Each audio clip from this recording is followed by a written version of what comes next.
Yeah, you know who it is. You know who it is. If you don't, it's your boy Shane.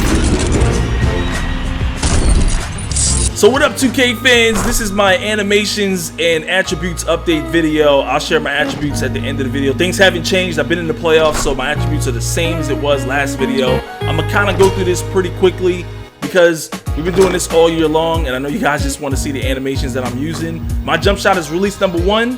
As you guys know, I've been experimenting with everything you guys have been recommending to me. I even tried the LaMarcus Aldridge recently. To me, it's a very broken release. He doesn't really jump off the ground, he just kind of elevates. It's the quickest release in the game and I know why people use it. It is a fire release, but in my opinion, release number 1 gets it done just as well. It's a great release. It's the release you get stuck with when you're in high school, right when you start the game. It's the very first release you use. And I've tried a bunch of other releases, but this is my bread and butter. Release timing has always been on quick. Free throw, Kobe Bryant. I'm gonna go through my dunk packages pretty quickly. Athletic hangs off of 2. This is the one that you will have a lot more success with avoiding getting blocked. I mean, if you want to go to the rim, hold the right trigger, move the right stick up or towards the basket, and you will get a two-handed dunk slam animation that is extremely difficult to block. Even though you can see some back scratches in these animations here, they don't trigger very often. So, and even when they do, they're so fast, hardly ever get blocked. Use this animation to avoid getting blocked on fast breaks. Straight arm tomahawks, uber athletic tomahawks off of 1, side clutches off 2, clutch reverses off 2, baseline clutch reverses, windmill reverses, baseline reverses off 2, windmills off 1, leaning windmills, athletic windmills, and the basic 360s. This is an outside scoring point guard. He's not an inside or balanced, so I can't unlock some of the better dunk animations, but why I don't have to. These are some phenomenal dunk packages as is for an outside scorer. My layup package is Jamal Crawford, hasn't changed all year. I just love this package. If you're going to the rim and you have one guy to beat, just tap square or the shot button towards the left or the right of that defender and you'll pull off the Jamal Crawford shake and bake layup. Signature styles, I'm using the contested Steph Curry, dribble pull up elite 14, spin jumper normal number 2. My sidestep dribble hop jumper is Steph Curry, and as you guys know, all year long I've been mentioning that I've been trying them all out.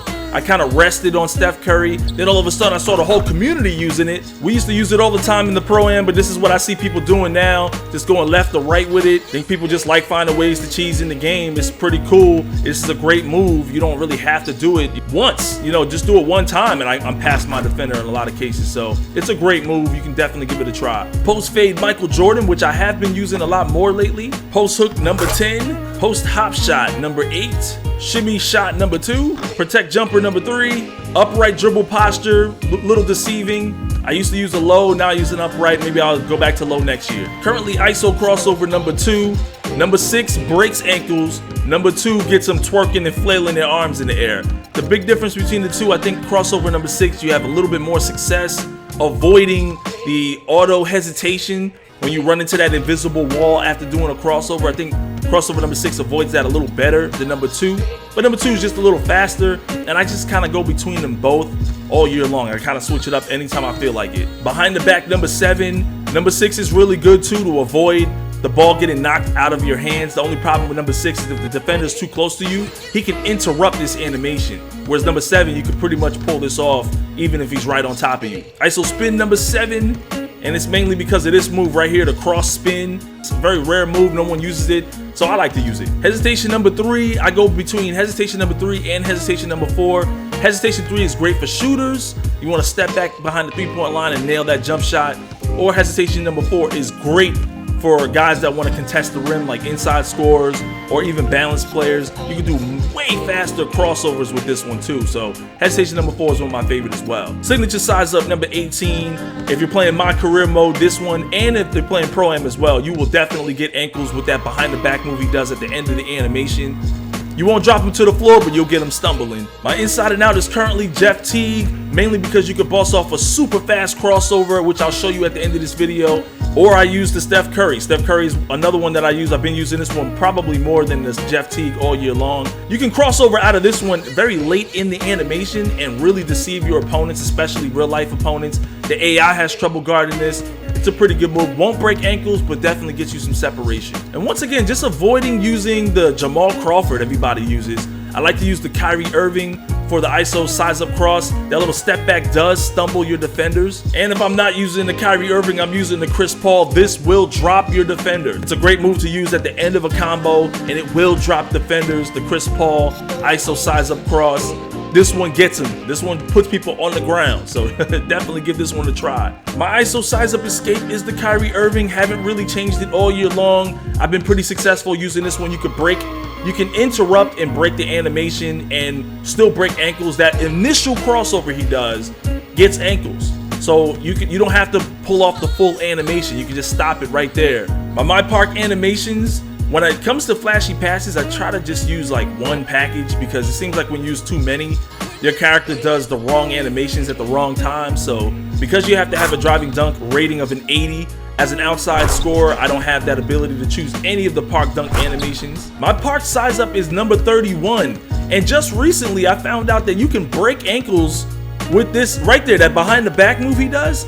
It actually drops defenders. And I was so shocked at that because I always interrupt this animation. So real quick, nothing has changed in my attributes. They're pretty much the same since the last animations update video. I've been in the playoffs. I've been playing a lot of Pro-Am, a whole lot of park. Been playing some other video games, so I haven't really gotten any new badges and I haven't gotten any increases on my attributes. I'm a 95 overall. Once I get out of the playoffs and win that title, we'll increase my attributes and we'll get them to a 99, and I'll get the rest of the badges that I need for this character. And just to show you guys a quick couple examples of some of the moves, this is JaVale McGee. This was completely random, but this is the Jeff Teague move. Look, notice how this move stumbles him back as he does a snatch back. So now I'm wide open. I pretty much could take the jump shot from there.